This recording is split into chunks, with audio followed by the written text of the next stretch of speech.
자, 왜 하와이언 데이라고 하는 이러한 축제의 날을 맞이할까? 우리의 삶의 궁극적인 목적이 천국의 삶에 있기 때문에 그래요.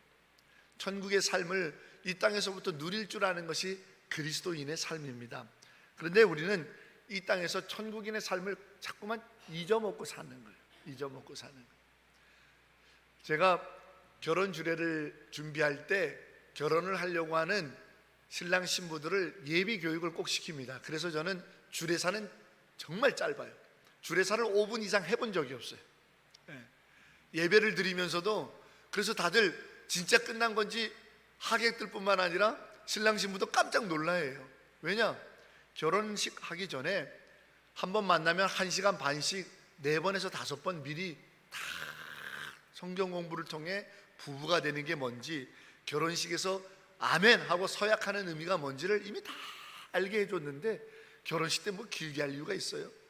저도 제 결혼식 때 아무리 시간이 오래돼서 그게 아니라 목사님을 모시고 했는데 주례사를 설교를 하시는데 한 20분 넘게 하시더라고요. 예전에 나 그랬잖아요. 한마디도 기억이 안 납니다. 그리고 제가 신랑으로 섰을 때 그때 주례하시는 목사님의 그 설교 말씀을 들으면서 짧게 좀 하시지, 짧게 좀 하시지, 계속 저도 그 생각하면서 들었지 하나도 기억이 안 납니다. 그러나 우리가 그 일을 통해서 미리 준비시키면서 신랑 신부가 된다라는 거 어떤 것인지 이렇게 준비를 시키면서 정말 기쁨과 감격과 감사가 끊이지 않게 마음에 각인하는 것이 더 중요하다. 그러면서 예비 신랑 신부로 먼저 모일 때부터 자기를 구분하는 것, 나는 정말 신랑 될 사람이구나, 나는 이제 신부 될 사람이구나. 요즘은 약혼식들이 많이 없어졌습니다.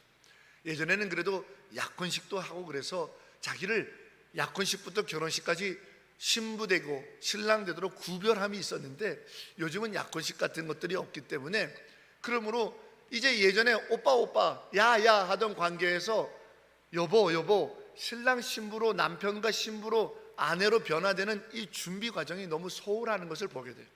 결혼식을 위해서 뭐 요즘은 춤추는 것도 연습하고요, 신랑들이 또 뭐 노래도 그 자리에서 부르기 때문에 연습을 하는데, 아내 되고 남편 되는 성경적인 신앙훈련, 자기의 신분이 바뀌는 것에 대한 준비는 약하는 것을 볼 수가 있어요. 그래서 그렇게 훈련을 미리 시킵니다. 우리도 마찬가지예요. 우리가 천국인이 아닙니까? 할렐루야.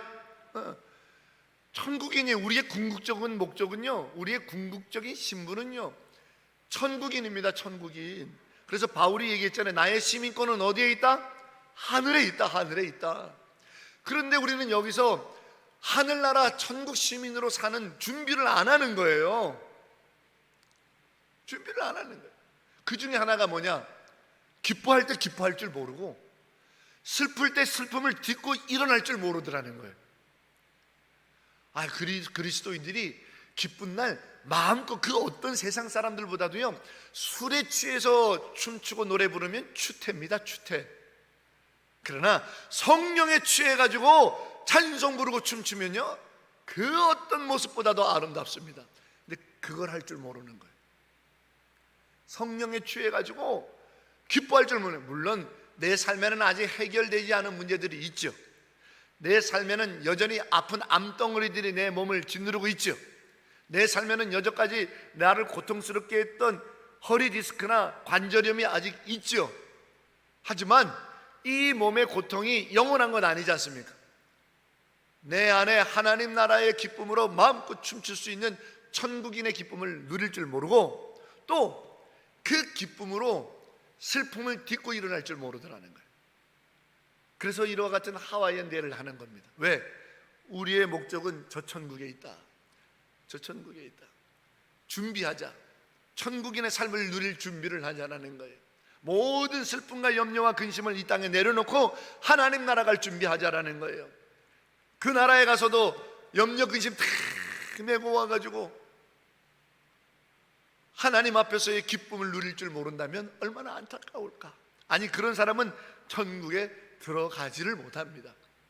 사랑하는 여러분, 오늘 하와이안 데이라고 하는 축제 예배, 어떤 이벤트, 어떤 행사, 이런 것들 중요하지만 그게 사실은 중요한 게 아닙니다. 여러분 안에 이 땅을 살지만 나는 천국인의 삶을 살리라. 나는 천국을 맞이하는 삶을 살리라. 이 땅에서부터 천국의 기쁨을 누릴 줄 아는 자가 되리라. 이 땅에서 슬픔도 천국으로 딛고 일어나는 승리하는 자가 되리라 라고 하는 믿음의 확고한 은혜가 이 시간 여러분 안에 있기를 주의 이름으로 축원합니다. 보스턴 대화재라는 사건이 있었습니다. 보스턴에 있는 글로브라고 하는 한 술집에서 불이 났는데 492명이 죽었습니다. 엄청난 수가 죽었죠. 근데 어처구니 없는 일 때문이에요. 저쪽 화장실 가는 구석에 전등이 나갔어요. 근데 그 웨이터 한 사람이 전등을 가려고 갔는데 요즘같이 뭐 랜턴이 많이 있고 그런 시대가 아니니까 그쪽이 어두운 구석 아닙니까? 왜 이렇게 그 젊은이들이 술 먹고 춤추고 그러는 어떤 뭐 디스코텍, 뭐 클럽, 뭐 이런 그런 곳이거든요. 그러니 그 어두운 곳에 이 전구를 끼우려니까 잘 안 되니까 촛불 좀 밝히려고 불을 붙이다가 그만 툭 떨어졌는데 인화성 물질이 가득 찬 그것에 떨어져가지고 삽시간에 불이 번져가지고 492명이 목숨을, 특별히 젊은 청년들이 발칵 미국이 뒤집혔죠. 근데 이 보스턴 대화재가 유명한 이유는 워낙 많은 숫자가 어처구니 없이 젊은이들이 목숨을 잃어서도 하지만 그 일을 계기로 미국의 모든 주에 법이 바뀌었기 때문입니다. 인화성 물질을 사람이 많이 모이는 곳에 사용할 수 없다라고 하는 화재 위험 방지법이 그게 제정이 됐던 사건이기 때문입니다.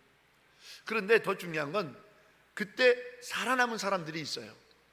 그 화재의 참혹성 속에서도 화상도 있고 또 다행히 몸에 상처 없이 나온 사람들도 있고, 그런데 얼마나 그 아비규환 같은 지옥 체험을 했는지 이 정신적으로 멘탈이 나가지 않습니까? 트라우마가 있잖아요. 그러니 지하 같은 데 못 들어가는 거예요. 어두운 데 못 들어가는 거예요. 삶이 아니에요. 거기서 막 죽어가는 사람들의 그 비명소리, 또 매캐한 냄새, 거기에 힘들어하는 거예요. 그런데 이 린드먼 박사라고 하는 사람이 그 보스턴 화재에서 살아남은 사람들을 추적 조사를 10년 동안 했습니다. 추적 조사를 10년 동안 했는데 이 보스턴 대화재라고 하는 사건이 저들의 인생을 어떻게 바꿔놨는가 라고 하는 상담학적, 심리학적 연구를 하기 위해서 생존자들을 10년 동안 추적 관찰했더니 약 85%가 인생이 바뀐 거예요. 어떻게 바뀌었냐? 아, 우리에게도 이런 날이 올 수 있구나. 내 삶이 영원하지 않구나. 대부분 청년들이었으니까 이 젊음이 항상 존재하는 게 아니구나. 인생을 새롭게 바라보게 됐고, 특별히 신앙을 갖게 되는 사람들이 대부분이었고, 가족 간의 관계가 회복이 되고. 왜? 그때 생각났던 게 가족이었거든. 가족이 보고 싶었거든.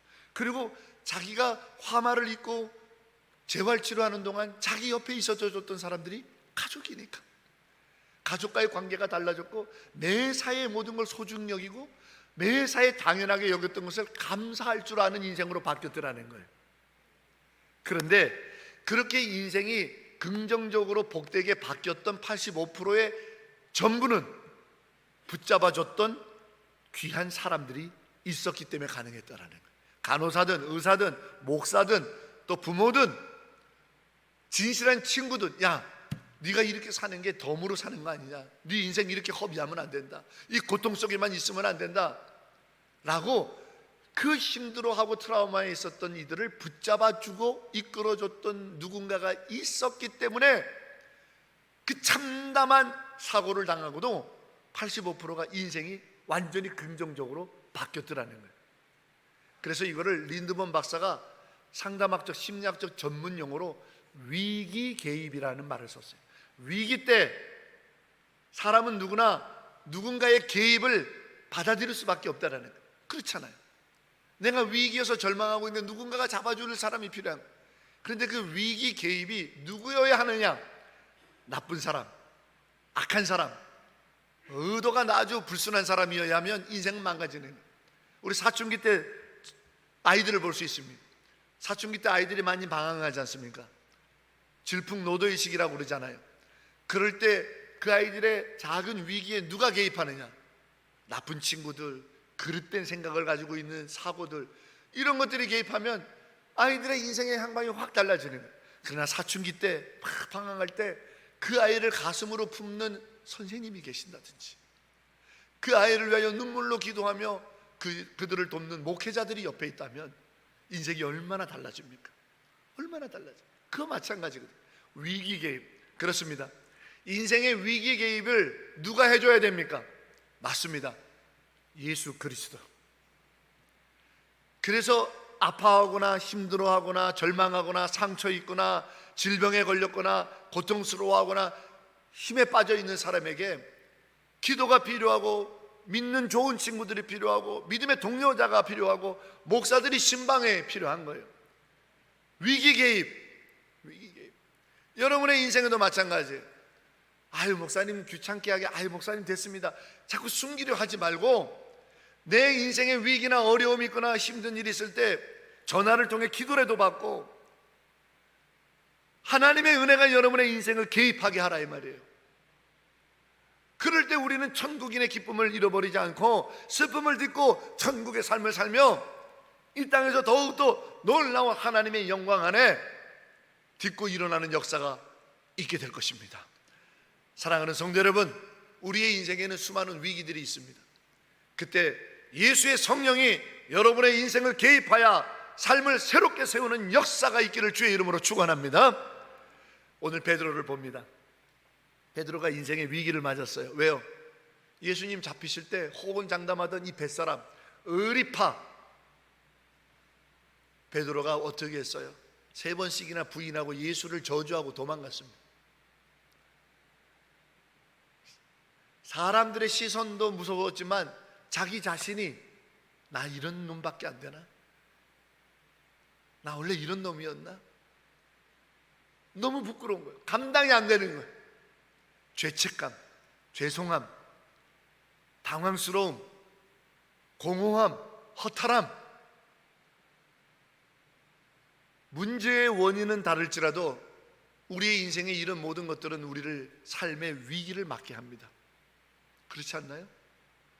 자식으로 인해서 내게 오는 공허함, 당황스러움, 건강에 의해서 마냥 젊을 것 같았는데, 또 평생을 동고동락했던 배우자의 사망, 먼저 떠남,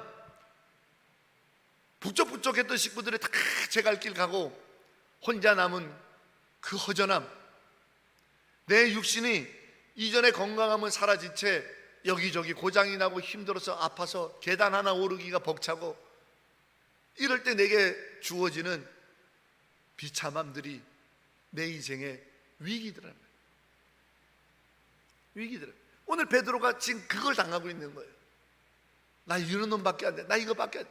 내가 그래도 이렇게 표현해서 죄송합니다. 똘마니들, 그 갈릴리에서는 내가 잔뼈가 묻어서 나 아니면 나의 밑으로 다 뱃사람들이 있어서 내 한마디에 이리 와라 하면 다 그물을 젓고 이쪽으로 오고, 그렇게 살면서 예수님 쫓아다니며 수제자 노릇하던 내가, 조그만 여자아이가 당신도 예수 사람이죠? 그 말에 뭔 소리야, 내가 어떻게 저런 인간을 알아? 그렇게 저주를 내뱉고 꽁무니를 빼며 도망가던 자기 자신이 얼마나 초라해 보여. 아니 로마 군병이 칼을 목에다 대고 너 저 사람 알지? 그런 당장에 죽을 것 같은 위협이라면 1000번 만번 양보해서 나을 수 있을 것 같아. 그런데 요만한 여자아이 하나가 당신도 저 사람 쫓아다니는 거 봤는데, 그 한마디에 무너져버린 내 자신이 얼마나 초라하냐 이 말. 얼마나 나는 이런 놈밖에 안 된다. 여러 복잡한 감정 속에, 또 예수님에 대한 죄송함 속에 무너져 있는 그에게 오늘 자기 똘마니 중에 하나인 요한이 소리칩니다. 성경은 주께서 사랑하시는 자라고 써져 있죠. 오늘 본문에 그게 사도 요한을 말하는 거예요. 요한이 말하는 거예요. 주님이시다, 주님이시다. 예수님이 오셨다라는 얘기를 하니까 베드로가 갑자기 정신이 번쩍 들면서 배에서 겉옷을 입고, 왜? 겉옷을 벗고 일을 할 수밖에 없잖아요. 배 일을 하고 바닷물도 치고 땀도 나니까 겉옷을 벗고 우통을 드러낸 채 하반신만 간신히 가리고 그렇게 일을 하다가 예수님이 오셨다, 예수님이시다 하니까 깜짝 놀래가지고 겉옷을 입고 바닷물 속에 뛰어들어 예수님한테 왔다라는 게 오늘 성경 본문의 시작입니다. 왔더니 숯불이 피워져 있고 떡이 구워져 있고 생선이 구워져 있어요. 그 앞에 한 분이 앉아 있는데 누구도 이분이 주님이 아니시더라고 부정할 수 있는 근거가 없을 만큼 예수님인 거예요. 부활하신, 손에 못자국을, 허리에 창자국을 손 만져봐야 내가 알겠다라고 하는 터무니없는 얘기도 할 필요가 없을 정도로 딱 예수님인 거예요. 부활하신 예수님. 아무도 입을 못 대고 있을 그때에 예수께서 한 말씀 하시는 거예요. 아리스타오. 오늘 설교 제목 아리스타오 사명. 아리스타오, 이 헬라어 신약성경 원어인데 예수님께서 당시에 살던 그 이스라엘 유대 백성들이 쓰던 말인데 무슨 뜻이냐? 아침 식사 한 끼 하거라, 조반을 먹어라 라는 뜻이에요. 모든 식사가 아니라 조반, 아침 식사에 쓰는 단어가 아리스타오예요. 우리 한번 따라해 볼까요? 아리스타오, 조반 좀 들어라, 조반 좀 들어라. 이 한마디에 오늘 성경은 써져 있지 않습니다만 우리가 읽지 않은 그 다음 본문 15절부터 보면 베드로가 하나님 앞에, 주님 앞에 납작 엎드려지는 걸 보면서 이 한마디에 베드로의 인생이 달라진 거예요. 이 한마디에 베드로의 죄책감과 당황함과 자기에 대한 비약과 비참함과 참담함과 공허함과 허탄함이 싹 씻어지는 한마디, 아리스타오, 식사 한 끼 따뜻하게 해봐라. 나를 위하여 숯불을 피워놓고, 나를 위하여 떡을 굽고, 나를 위하여 생선 한 마리를 손질해서 구워놓고 식사하라고 나를 대접하여 주시는 주님.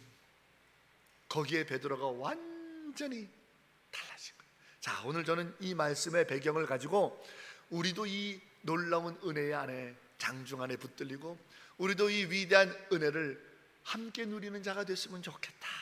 할렐루야. 그 말씀을 여러분과 함께 나누고자 하는 거예요. 제가 목회를 할 때, 시골에서 첫 목회를 할 때입니다. 애 둘을 기르고 있는데요, 저희 아이가 2살 터울인데 큰 놈 3살 때, 둘째 이제 막 돌 때일 때 제가 그 첫 목회지에서 받았던 사례가 35만 원입니다. 이거 가지고는 11조 떼고 감사원금 떼고 성경금 떼고 주일원금 떼면 솔직히 애들 분유값도 안 나오죠. 기저귀 값도 안 나오죠. 그래서 양가 부모님으로부터 서포트를 얼마나 받았는지 몰라요. 대학원까지 나와갖고 우수한 성적으로 졸업할 때마다 상 받고 그렇게, 근데 받는 사례는 그거밖에 안 해요. 맨날 카드 돌려막기를 하면서 사는 거예요. 그럴 때 친구 부부가, 저보다 좀 한 2년 늦게 목회를 나갔던 친구 부부가 찾아왔어요. 뜬금없이. 야, 연락도 없이 왜 왔냐 했더니 두 사람이 다 얼굴이 똥색이에요. 사색이에요. 사색. 얘네 문제가 있구나. 가만히 들여다보니까 심각한데 문제의 원인이 여러 가지가 있을 수 있을 것 같은데 한눈에 딱 봐도 부부 사이가 안 좋은 거예요. 충분히 추측할 수 있죠. 왜? 사역의 현장에 힘들어. 얘네도 저와 달리 뭐 별다를 거 없을 정도로 재정적으로 어려울 것이고 많이 힘들겠구나. 그러다 보니 부부 사이가 뻑뻑하구나.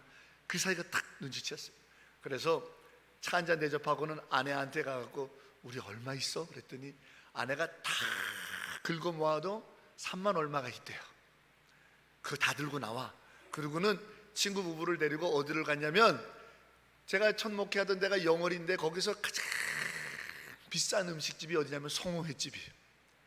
송어회집에 데리고 가고 송어회와 음식을 대접하기 시작했어요. 머릿속으로는 계산하면서 돈 계산을 해야 될 거 아니에요. 그래서 3만 5천 원이 나오게끔 주문을 해가지고 있는 돈 다 긁어 모아서 대접을 했습니다. 그 맛난 음식을 먹으면서, 야, 우리는 맨날 먹으니까 너네 부부만 많이 먹어.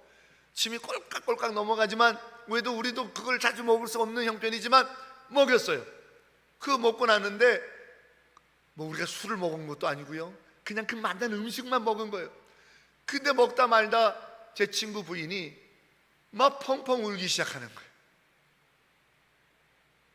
이런 음식을 먹어본 지가 언제냐. 막 울면서 우리 너무 힘들어요. 하면서 굳게 닫혔던 그 마음문이 열리며 굳게 닫혔던 입이 열리면서 힘든 얘기, 어려운 얘기, 속사정 다 털어놓는. 또 그걸 듣고 있었던 제 친구 목사님도 자기 아내가 그렇게 울으니까 그런 심정이었는지 몰랐던 거죠. 같이 따라 울기 시작하는. 더 이상 다른 위로가 필요 없었어요. 지금 얼마나 목회 잘하는지 몰라요. 한 교회에서 수십 년째 어린이 보호센터도 세워가면서 얼마나 목회를 잘하는지 몰라요. 사랑하는 여러분, 오늘 주님이 아리스타워 그 좁은 한 끼 손수 섬기시면서 떡을 굽고 생선을 손질해서 구우셔서 주셨던 그 식사 한 끼에 거기에 뭐가 있느냐? 위로가 있고 치유가 있고 믿음의 역사가 있는 거예요. 베드로 심각하게 자기 아픔과 상처, 자기 연민, 자기 무너짐 속에 있었던 이 베드로에게 주님이 일찍 찾아오셔서 이 좁은 한 끼 대접하실 때 베드로는 그때서야 마음에 싹 모든 것이 내려가요. 그래서 우리가 오늘 읽지는 않았습니다만 15절부터 주님이 뜬금없이 물어보시죠. 베드로야, 네가 나를 사랑하느냐?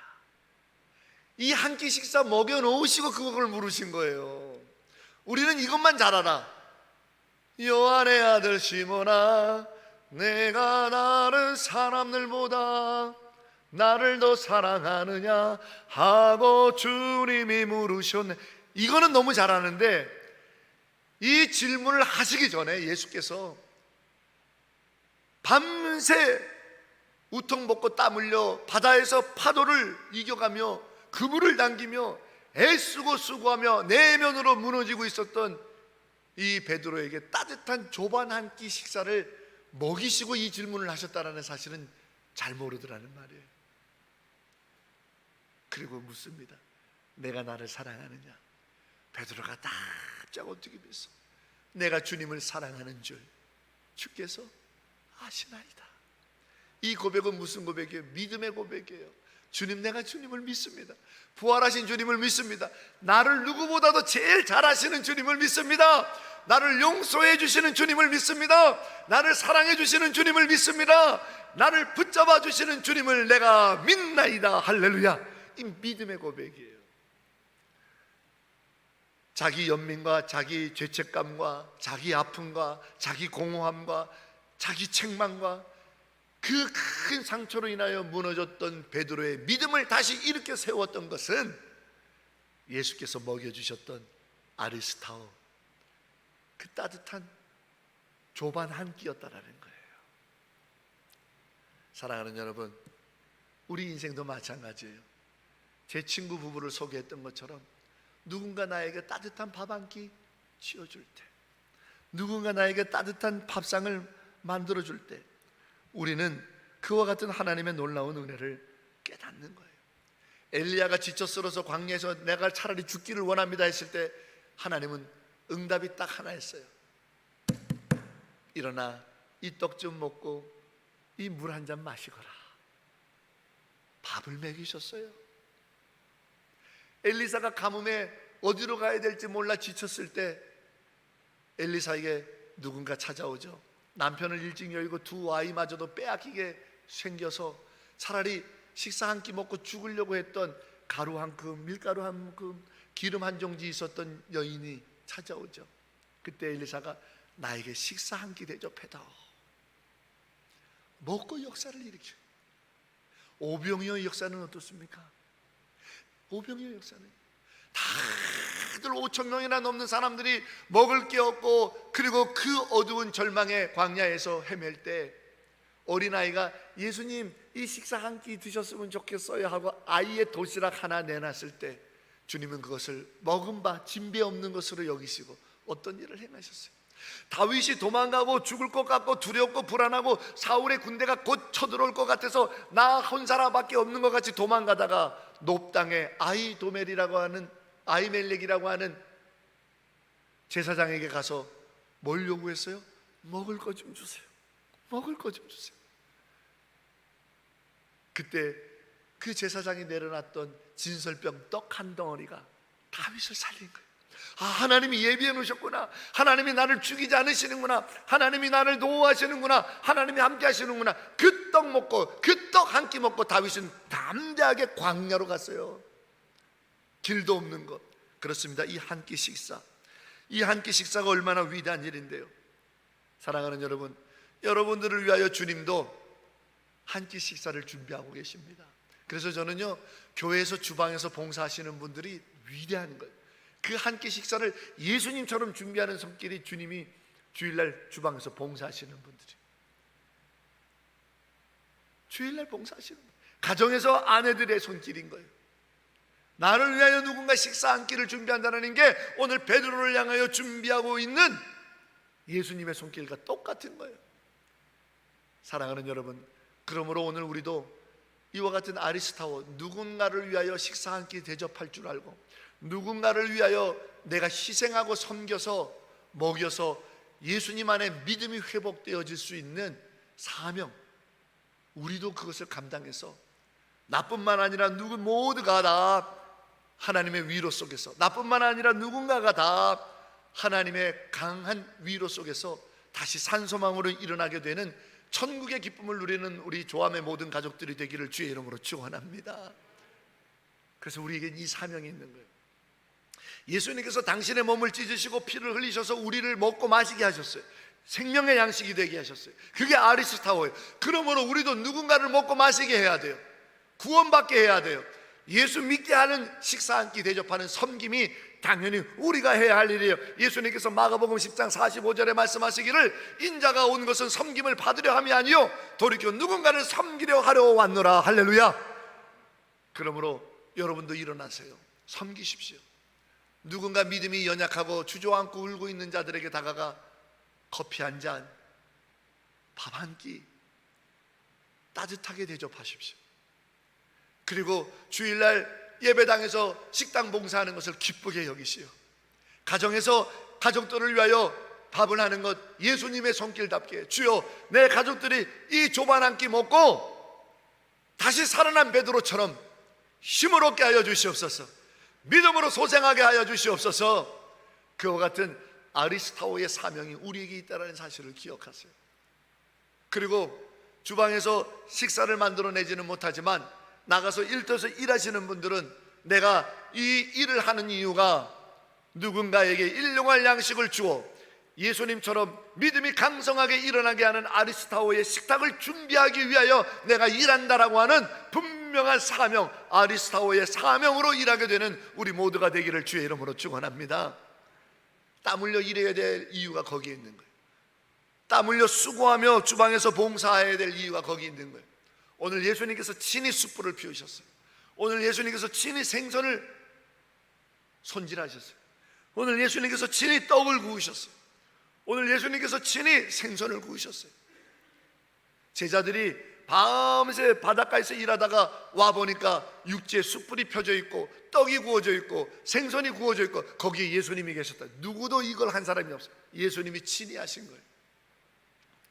예수님도 우리를 위하여 십자가에 친히 죽으셨던 것처럼 자신의 죽음과 자신의 찢겨진 몸과 자신의 흘린 보혈을 이 떡 한 덩어리, 이 생선 한 마리로 연결시키셔서 내가 준비한 조반을 먹는 것이 나를 먹는 것이라, 내가 내 안에 거하는 것이라, 내가 너와 함께하는 것이라 믿음이 강성해져라고 하는 주님의 축복의 이 식탁을 우리는 기억하며 이 식탁을 누군가를 위하여 제공하고 또 제공하는 우리 모두가 되기를 주의 이름으로 소망합니다.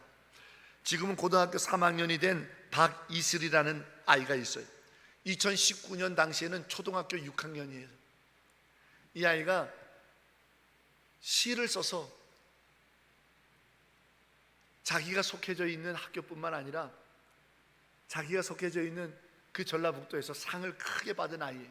근데 이 아이가 쓴 시가 세상에 알려져서 많은 사람들의 마음을 참 많이 울게 했어요. 그 시를 제가 조금 읽어보 드릴게요. 그 시의 제목은 받고 싶은 상, 내가 가장 받고 싶은 상이에요. 아이들이 어떤 상을 받고 싶을까요? 1등상, 2등상, 우수상, 최우수상, 우등상. 어떤 상을 이 아이는 받고 싶을까요? 아무것도 하지 않아도 짜증 섞인 투정에도 어김없이 차려지는 당연하게 생각되는 그런 상, 하루에 3번이나 받을 수 있는 상, 아침상, 점심상, 저녁상, 받아도 감사하다는 말 한마디 안 해도 되는 그런 상. 그때는 왜 몰랐을까? 그때는 왜 못 보았을까? 그 상을 내시던 주름진 엄마의 손을 그때는 왜 잡아주지 못했을까? 감사하다는 말 한마디 꺼내지 못했을까? 그렇습니다. 제가 시의 절반만 읽었는데 이 아이의 엄마는 암투병을 하다가 이 시를 쓰기 전에 세상을 떠났어요. 엄마가 세상을 떠난 후에 아이는 엄마가 차려준 밥상이 자기가 가장 받고 싶은 상이라고 쓰면서 마지막에 이렇게 써요. 엄마가 보고 싶다고요. 이제 제가 엄마에게 상을 차려드릴게요. 엄마가 좋아했던 반찬들로만 한가득 담을게요.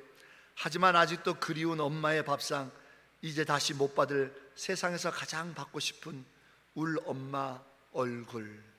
시는 이렇게 매듭을 져요. 6학년짜리 초등학교 여학생 아이는 엄마의 밥상, 엄마가 차려줬던 찌개와 밥, 그 반찬을 생각하며 엄마를 기억하는 거예요. 그 음식이 기억이 나는 게 아니라 그 음식을 통해 그 음식을 나에게 차려주셨던 엄마 얼굴이 그립고 엄마의 마음이 그립고 엄마가 보고 싶고 엄마의 사랑이 그린 거예요. 그렇습니다. 오늘 예수님께서는요, 유난히 이 땅에 오셔서 먹는 일을 중요하게 여기셨어요. 그래서 오죽했으면 예수를 들러 이 나쁜 놈들이 뭐라고 부르냐면 먹고 마시는 것을 탐하는 자, 예수님을 이렇게 별명으로 불렀었어요. 예수님은 툭하면 밥상 차려라, 예수님은 툭하면 같이 먹으셨어요.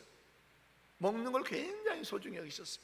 오죽하셨으면 예수님께서는 당신의 죽음마저도 떡과 포도주로 비견하여 먹고 마시라고, 나를 기억하라고, 먹고 마시라고, 나를 기억하라고 그렇게 말씀하셨을까요? 그렇습니다. 오늘 아리스타오의 사명은 뭐냐면 우리의 섬김을 통해 예수가 기억되게 하는 일이에요. 우리의 섬김을 통해 예수가 기억나야 돼요. 주방에서 봉사하시는 분을 통해서 예수가 기억나야 돼요. 예배를 드려서 또 교회에서 섬기는 많은 사역자들을 통해 예수가 생각나야 돼요. 우리 어머니 아버지를 통해 예수가 생각이 나야 돼요. 우리를 위하여 섬기는 자들을 통해 예수가 생각이 나야 되는 거예요. 그래서 저는 단기 선교를 가게 되면 반드시 단기 선교를 가는 사람들도 이 단기 선교를 보내는 교인들에게도 권면하는 게 있어요. 뭐냐면 금식 헌금이에요. 단기 선교를 가는 사람은 의무이고 단기 선교를 보내는 사람들도 한 끼 금식해라. 그리고 금식 헌금을 내라. 그리고 그 금식 헌금은 다른 데 안 쓰고 단기 선교를 간 그곳에서 한 끼 식사를 잘 대접하는 데 써요. 밥도 하고 소시지도 굽고 생선도 굽고 닭도 잡고, 성도들의 금식 헌금으로 만들어서 평생 그 선교지에 있는 사람들이 먹어보기 힘든 많은 음식들을 준비해서 배불리 먹게 하라. 그러면요, 선교지에 있는 사람들이 5년이 가고 10년이 가도요, 자기 평생에 그때 그렇게 맛있게, 그렇게 맛있는 많은 음식을 먹어본 적이 없기 때문에 두고두고 얘기해요. 두고두고 그 밥상을 얘기해요. 그러면서 뭐라고 얘기하는 줄 아세요? 예수 믿는 사람들이 선교사가 와가지고 이 밥상을 해줬다고. 예수 때문에. 우리도 마찬가지예요. 그 금식 한 끼 헌금 드리는 거 우리는 작은 일일 수 있어요.